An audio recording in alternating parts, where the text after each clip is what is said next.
What happens when a CEO discovers his company's most talented employee has been working as a janitor for 7 years? The institutional barriers that tried to keep her invisible were about to crumble in the most spectacular way. Amelia Johnson moved through the corporate world like a damn ghost in navy blue. Her cleaning uniform might as well have been an invisibility cloak, because that's exactly how the suits treated her. For 7 long years, she'd been pushing her cart through Phoenix Dynamics marble hallways, while executives in $1,000 outfits walked past her like she was part of the furniture. At 43, she had the kind of quiet dignity that screamed, "There's more here than meets the eye." But nobody bothered to look. The morning everything went sideways started like any other Tuesday in Seattle. Rain was doing its usual dance against the 42nd floor windows, and the corporate machine hummed along with its predictable rhythm. Coffee-clutching executives rushed past Amelia as she polished surfaces, completely oblivious to the walking miracle in their midst. Then came the international visitors who would blow this whole charade wide open. Three distinguished businessmen from West Africa stood near the building directory, speaking rapid French with the kind of frustration that comes from being lost in a foreign place. They were clearly important. Tailored suits, confident bearing, the works. The security guard behind his fancy mahogany desk glanced up, heard foreign language, and immediately went back to his computer screen, because apparently language barriers weren't his damn problem. "Sorry, I don't speak, Spanish," he offered when one of the visitors approached for help. "French," the man corrected with the patience of someone used to dealing with linguistic idiots.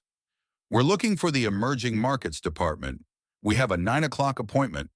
The guard's fingers fumbled across his keyboard like he was defusing a bomb, completely out of his depth. That's when Amelia stepped forward and casually destroyed everyone's assumptions. "Good morning, gentlemen," she said in perfect French. "I can help you. You're looking for Bradley Campbell's office, right?" The transformation on their faces was something to behold. Relief, surprise, and genuine delight washed over them as Amelia continued in flawless French, explaining the elevator system and providing detailed directions. But she wasn't done making jaws drop. Recognizing their accents, she switched to Wolof, their native language. "You're from Dakar, aren't you?" she asked with a warm smile. "I spent some time there. Beautiful city." The eldest delegate actually stepped back like he'd been slapped. "You speak Wolof? Where the hell did you learn our language?"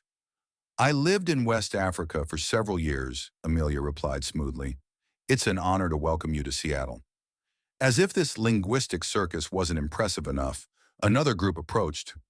Arab investors studying a building map with obvious confusion. Without missing a beat, Amelia glided over and greeted them in flowing Arabic, helping them navigate not just the building, but American business protocols. Marcus Lee Harrison, the 39-year-old CEO who'd built Phoenix Dynamics from a garage startup to a $3 billion empire, emerged from his private elevator just as Amelia was finishing with the Arab businessman. Maybe it was his background as the son of Korean immigrants who'd struggled with language barriers, or maybe he just had functioning eyes and ears. Either way, Marcus stopped dead in his tracks. He watched this woman in a cleaning uniform demonstrate the kind of cultural fluency his company paid consulting firms hundreds of thousands of dollars to provide. Her pronunciation was flawless, her manner warm but professional, her knowledge of international protocols evident in every damn interaction. When the visitors had departed with grateful thanks, Marcus approached Amelia with the careful respect of someone who'd just witnessed a miracle. "That was incredible," he said genuinely. "You speak multiple languages?" "7 languages, sir," Amelia replied with quiet pride. "French, Arabic, Wolof, Portuguese, Spanish, Mandarin, and Russian, plus conversational abilities in several others." Marcus nearly choked on his own spit. 7 languages. And she worked there as what exactly? Part of the overnight cleaning crew, sir. Clean Tech Solutions. The irony was so thick you could cut it with a chainsaw. Here was Phoenix Dynamics, regularly struggling with international communications and bleeding money to translation services, while someone with extraordinary linguistic abilities was literally mopping their floors for probably a tenth of what those consultants charge. "How long have you been working here?" 7 years now, Amelia answered. "I usually finish my shift around 7:30, But I noticed our international guests seemed to need assistance. 7 years. 7 goddamn years of walking past gold while searching for pennies. As they talked, Marcus learned she'd studied international relations, had diplomatic experience in Africa and the Middle East. The more she revealed, the more his embarrassment grew. Here was someone with serious credentials working as a custodian, while he paid outside consultants enormous fees for the same expertise. Would you be available to talk sometime during business hours? I'd love to learn more about your background. Amelia hesitated, the kind of pause that suggested she'd been burned before by corporate promises. But she agreed. Of course, nothing this good can happen without the institutional antibodies activating. 3 floors up, Patricia Winthrop-Smith, the VP of Human Resources, was already receiving the phone call that would set everything in motion. The cleaning lady? Patricia's voice carried that special kind of controlled displeasure reserved for situations that threatened the natural order. Why would Harrison need information about custodial staff? Patricia was the type who'd built her career on maintaining appropriate workplace standards. Corporate speak for keeping people in their designated boxes and making damn sure those boxes never got mixed up. She pulled Amelia's employment file, studying it like evidence in a murder trial. Basic employment history, emergency contacts, minimal background check. Nothing about college education or international experience. Nothing that would explain why the CEO might give a shit about this particular employee. But Patricia's concern wasn't really about the file contents. It was about precedent, hierarchy, maintaining the carefully constructed boundaries that kept corporate structure intact. In her world, executives and custodial staff occupied different universes for very important reasons. That afternoon, she made her way to Bradley Campbell's corner office. Bradley was everything Patricia considered appropriate for senior leadership. Harvard MBA, Connecticut pedigree, country club membership, and the kind of confident bearing that came from never having to prove himself. He also happened to oversee global operations that struggled with international communication. I'm concerned about potential implications, Patricia began, settling into a leather chair. If we start making exceptions based on casual interactions, it could undermine our entire system. Bradley nodded thoughtfully. The truth was, his department's budget included nearly $300,000 in fees to external translation services, services that generated substantial kickbacks to a firm partially owned by his brother-in-law. Any internal solution could threaten that arrangement. We have established procedures for a reason, he agreed. Perhaps we should keep an eye on this situation. As Patricia left Bradley's office, neither realized they were laying groundwork for a conflict that would expose the very barriers they thought they were protecting. Meanwhile, Amelia finished her shift with the same quiet professionalism she'd maintained for 7 years. She returned her supplies, signed out, and headed home to her modest apartment in Rainier Valley. But riding the bus through the awakening city, Amelia allowed herself to consider a possibility she'd learned not to entertain. For the first time in years, someone with real authority had noticed her capabilities rather than just her uniform. Someone had asked about her background with genuine interest rather than suspicious scrutiny. As the bus pulled away from downtown's gleaming towers, carrying her toward a world of modest apartments and working-class communities, Amelia had no idea she was about to become the center of a battle that would challenge everything Phoenix Dynamics believed about talent, recognition, and the invisible barriers that determined who succeeded and who remained unseen. The stage was set. Battle lines were forming. Tomorrow would bring the first real test of whether extraordinary ability could overcome institutional resistance, or whether the system would find ways to protect itself from unwelcome change. Because here's the thing about corporate America. It loves to talk about diversity and recognizing talent, right up until that talent threatens to upset the carefully maintained order.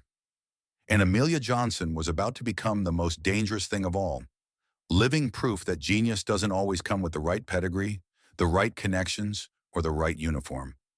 The revolution was about to begin, one conversation at a time. Part 2, the war for recognition.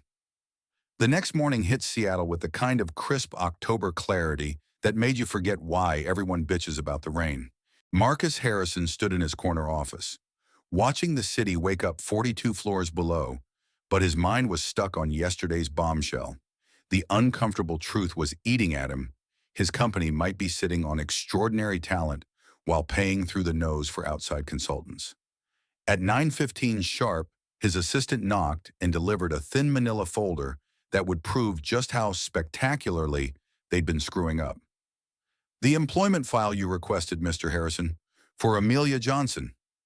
Marcus cracked open the folder and felt his stomach drop. The contents were pathetic.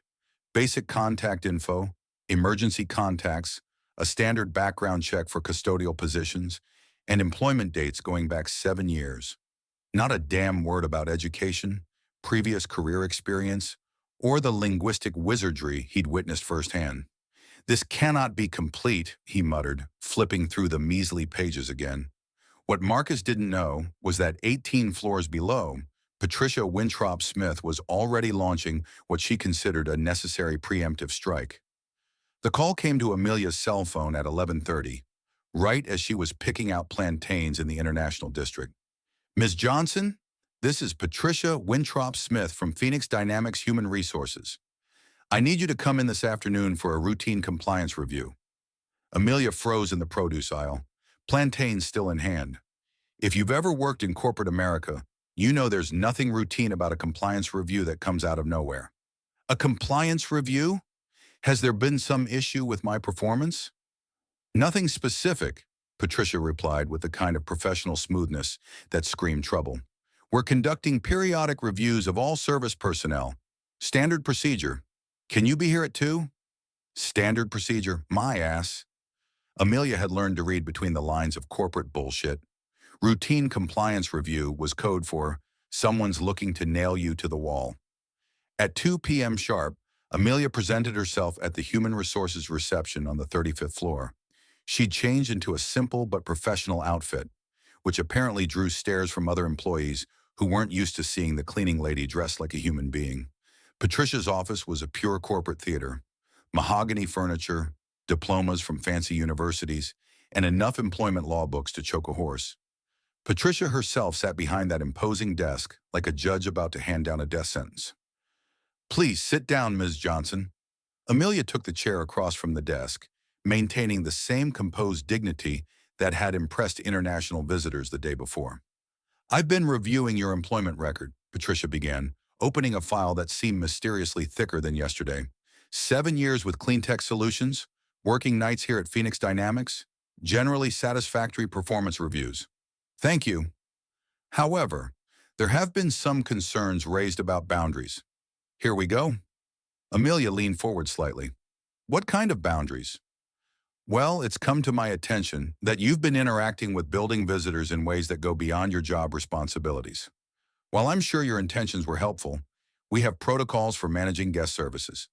I helped some visitors find the offices they were looking for. They seemed lost.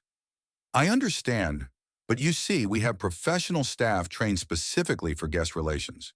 When custodial personnel take it upon themselves to handle these interactions, it can create confusion about roles and responsibilities.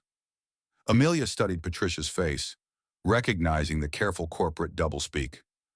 Are you saying I shouldn't help people who appear to need assistance? I'm saying that everyone here has specific responsibilities, and it's important that we maintain appropriate professional boundaries. Our guests expect a certain level of coordination in their interactions with company representatives. Translation, know your place, cleaning lady. As Patricia droned on, Amelia felt herself transported back 7 years to another conference room in another building. She'd been sitting across from Assistant Director James Morrison at the State Department, listening to similar carefully worded concerns about appropriate conduct and professional boundaries.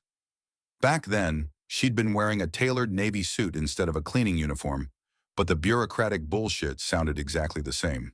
Ms. Johnson, we appreciate your dedication to ethical conduct, Morrison had said with that flat institutional tone. However, your recent reports about irregularities in our African aid distribution programs have created some challenges. Challenges? She'd kept her voice level. Sir, I documented systematic theft of funds intended for educational infrastructure. Money supposed to build schools was being diverted to private accounts. Children were being denied education because of corruption. These are serious allegations, and they're being investigated through proper channels. With respect, sir, The proper channels include several people who are profiting from these diversions. Morrison had given her that calculating look that preceded career-ending decisions. Sometimes, dedication can become overzealousness. The coded message had been crystal clear: back down or face consequences. Amelia had chosen principle over career security. 6 months later, she'd been quietly pushed out with a fabricated performance review that labeled her unable to maintain collaborative relationships. The official record painted her as difficult. The reality was that she'd refused to stay silent about corruption that harmed the very people American aid was supposed to help. Now sitting across from Patricia, Amelia recognized the same institutional dynamics. Different building, different uniform, same power structures designed to keep people in their designated boxes. "Ms. Winthrop-Smith," Amelia said quietly, "may I ask a question?" "Of course." "In your professional opinion, what would be the appropriate response if I encounter visitors who are clearly lost and struggling with language barriers?" Patricia's pause was barely noticeable, but Amelia caught it. "You should direct them to the security desk or main reception, even if I'm the only person in the immediate area who speaks their language. Especially then, we have professional translation services available through proper channels. And if those proper channels aren't immediately available," Patricia's smile became more strained. "Ms. Johnson, I appreciate your desire to be helpful, but these protocols exist for important reasons. Our guests expect to interact with appropriately credentialed staff members." That word "appropriately" hung in the air like a weapon. Amelia understood its multiple meanings. Credentialed, sure, but also the right appearance, the right background, the right place in the organizational food chain. "I see," Amelia said. "And these credentials would include what exactly?" "Formal training in guest relations, appropriate educational background, familiarity with company policies and procedures." "Would diplomatic experience and fluency in 7 languages count as appropriate educational background?" Patricia's expression sharpened. "I'm not sure what you mean." Time to drop the bomb. "I mean that before I worked for Clean Tech Solutions, I spent 12 years with the U.S. State Department, specializing in African affairs and international development. I hold a master's degree in international relations from Howard University and have managed multi-million-dollar aid programs in 6 countries." The silence that followed was absolutely beautiful. Patricia's carefully constructed narrative about appropriate credentials had just crashed headfirst into inconvenient reality. "That's not reflected in your employment file, because Clean Tech Solutions only requires a high school diploma and clean background check for custodial positions. They didn't ask about my previous career." Patricia recovered quickly, but Amelia could see the mental recalculation happening. "Well, that's interesting background, but it doesn't change the fact that your current role has specific parameters." "Of course, I understand completely." But Amelia's tone carried something new. Not defiance exactly, but quiet confidence that suggested she understood the game and was prepared to play it with professional skill. Right then, Patricia's desk phone rang. She glanced at the caller ID with obvious irritation. "Excuse me, I need to take this." She picked up the phone. "Patricia Winthrop-Smith." Amelia couldn't hear the other side, but she watched Patricia's expression transform from irritation to surprise to something approaching panic. "I see. Yes, I understand.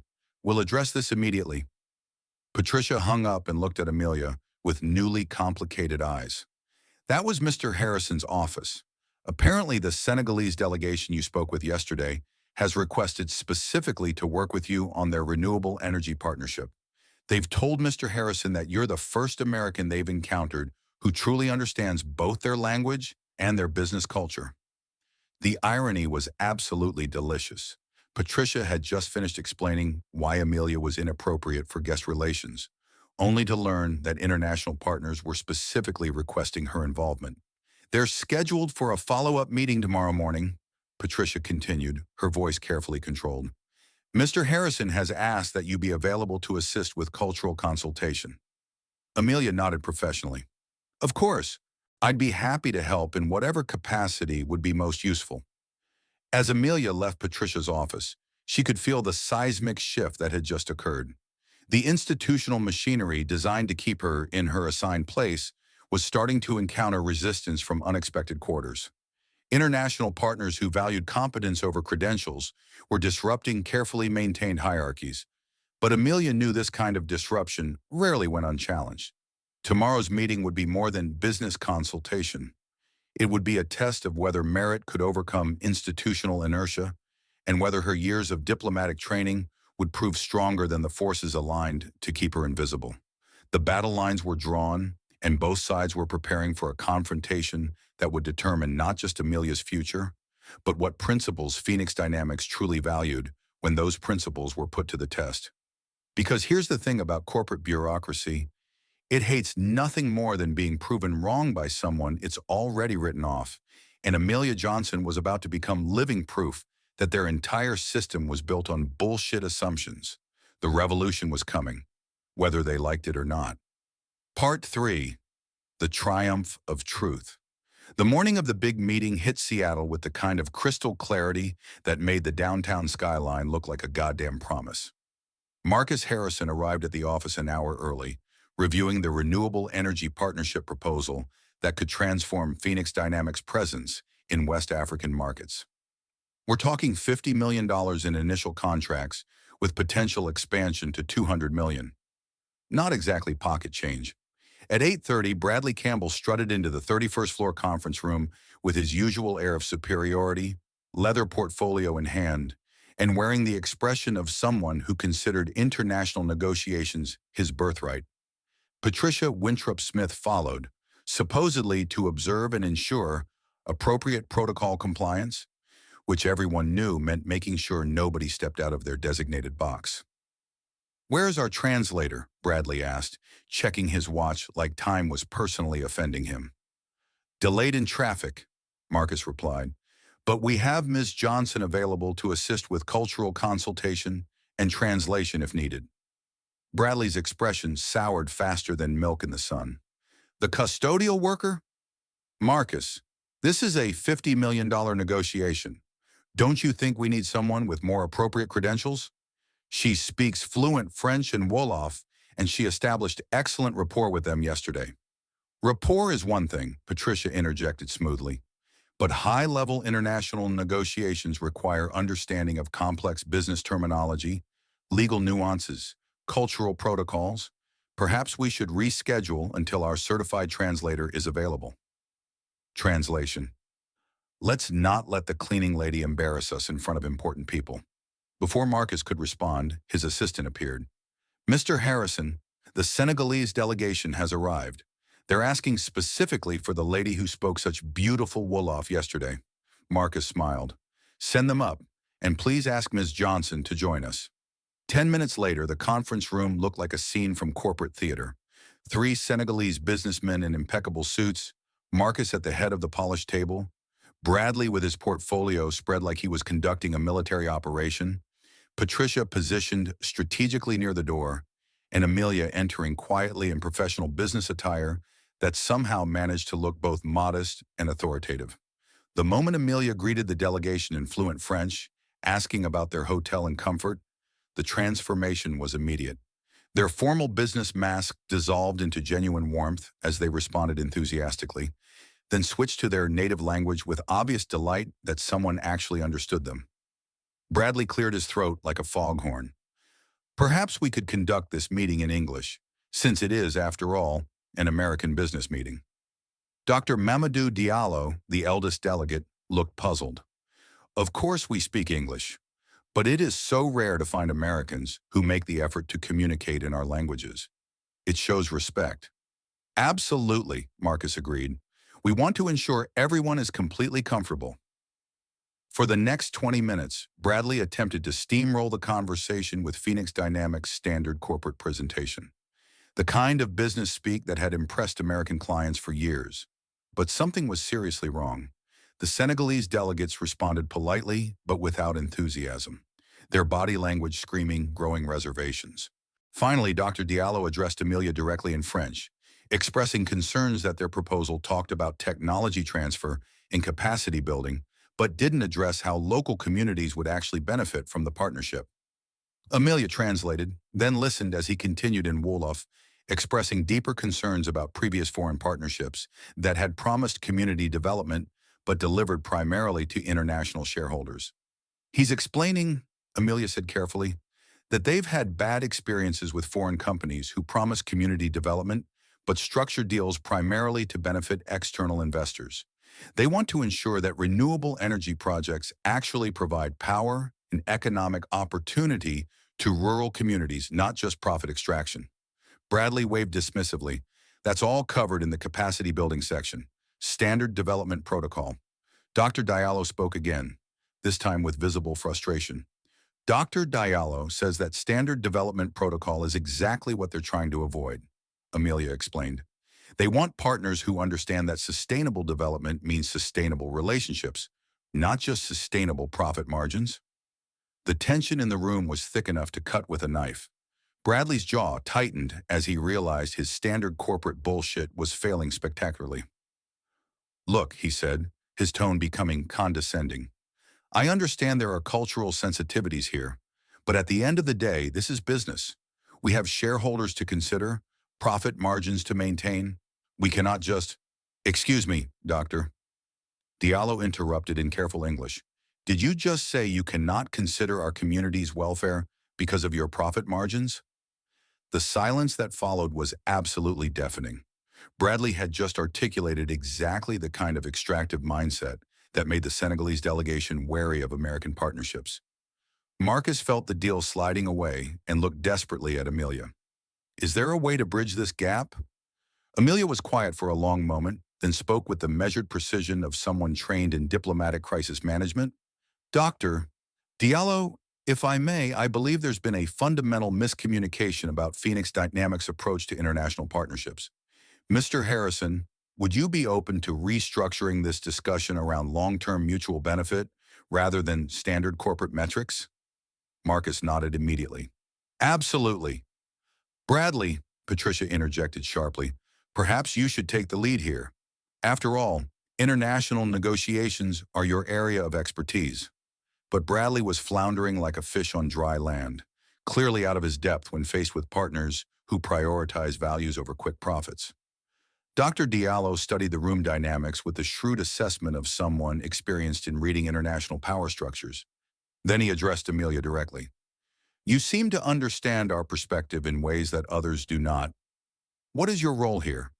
The question hung in the air like a loaded gun. Patricia stepped forward quickly. Ms. Johnson provides translation support. She's not involved in business negotiations. Dr. Diallo's eyebrows rose. Translation support? Forgive me, but her understanding of our concerns suggests much more than linguistic ability. She speaks of sustainable development and community partnerships with the expertise of someone who has worked in these areas professionally. Amelia felt that familiar crossroads moment, the choice between invisibility and truth.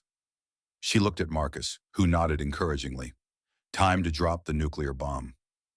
Dr. Diallo, she said quietly, before my current position, I spent 12 years with the U.S. State Department, specializing in African economic development in international aid programs. I managed infrastructure projects in Ghana, Senegal, Nigeria, and Kenya. I've seen both successful community partnerships and extractive failures. The room fell completely silent. Bradley's face went pale as a ghost. Patricia looked like she'd been slapped, and Marcus appeared stunned. Dr. Diallo leaned forward with intense interest. State Department? Which programs? The West Africa Infrastructure Initiative, the Sahel Education Partnership, and the Renewable Energy Access Program. I was the lead cultural liaison for rural electrification projects in your region from 2015 to 2018. Dr. Diallo's eyes widened like he'd seen a miracle. You are Amelia Johnson, the American diplomat who helped structure the Kalak Solar Project? Yes. The woman who insisted that local engineers be trained to maintain the systems instead of requiring ongoing American technical support? Yes. Dr. Diallo stood up abruptly and began speaking rapidly to his colleagues in Wolof. Their faces transformed from polite business expressions to genuine excitement as they recognized the name and reputation. Madam, Dr. Diallo said, addressing Amelia with newfound respect, Your work in Senegal is still remembered with great admiration. The Kaolack project became a model for how international partnerships should function. Communities still talk about the American diplomat who insisted that they retain ownership and control of their own energy infrastructure. Marcus was staring at Amelia like she just walked on water. You designed the Kaolack project? That's been cited as one of the most successful development partnerships in recent history. It was a team effort, Amelia said modestly. But yes, I was involved in its structure. Bradley finally found his voice, though it came out strangled. If you have this kind of background, what are you doing working as a... He stopped himself, but the question hung in the air like smoke. Working as a custodian? Amelia finished gently. Sometimes circumstances change, Mr. Campbell. The important thing is continuing to contribute however one can. Dr. Diallo studied the room dynamics with growing understanding. Mr. Harrison, if I may ask, what is Ms. Johnson's role in this partnership discussion? Marcus looked at Patricia, then at Bradley, then at Amelia. The institutional barriers that had kept extraordinary talent invisible were crumbling in real time.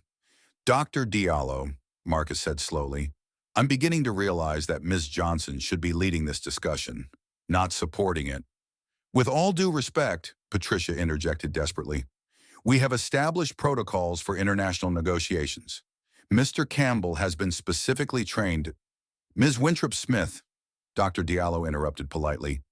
Mr. Campbell may have been trained, but Ms. Johnson has been tested. She has proven her ability to create partnerships that benefit all parties. That is exactly what we're seeking. The next hour transformed completely.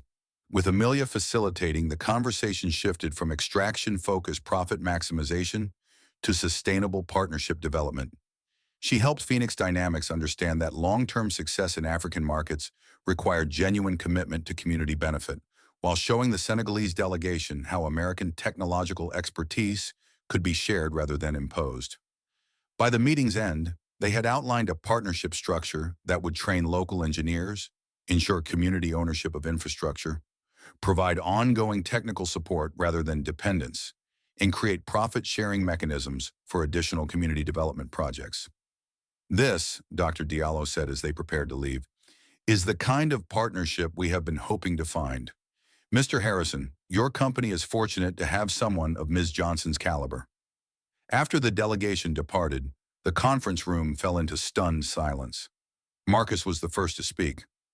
Amelia, I owe you an enormous apology. We've had someone with your expertise and experience working night shifts for 7 years, and we never even looked closely enough to recognize what we had. Patricia and Bradley remained silent, both clearly grappling with the implications of what had just occurred. I'd like to offer you a position as Director of International Development, effective immediately, Marcus continued. The salary would be commensurate with your experience. Let's say $180,000 to start, plus equity participation and full benefits. Amelia was quiet for a moment. Mr. Harrison, may I ask what happened to the principle of established protocols and appropriate channels? Patricia flinched visibly, recognizing her own words being thrown back at her.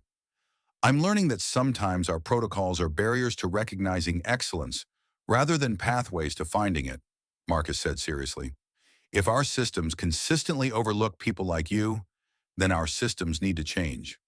Dr. Diallo was right, Amelia said gently. Credentials can be trained, but wisdom comes from experience. And sometimes the most valuable experience doesn't come with certificates. 3 months later, Phoenix Dynamics announced the largest international partnership in its history. The West Africa Renewable Energy Initiative grew into a $500 million program that became the gold standard for sustainable development. But the real change wasn't in Amelia's circumstances. It was in Phoenix Dynamics' entire approach to recognizing talent. The company instituted the Hidden Gems Initiative, discovering a security guard who was a former aerospace engineer, a cafeteria worker with a PhD in chemistry, and a parking attendant who spoke 6 languages and had managed international logistics. Amelia's story became more than a corporate success story.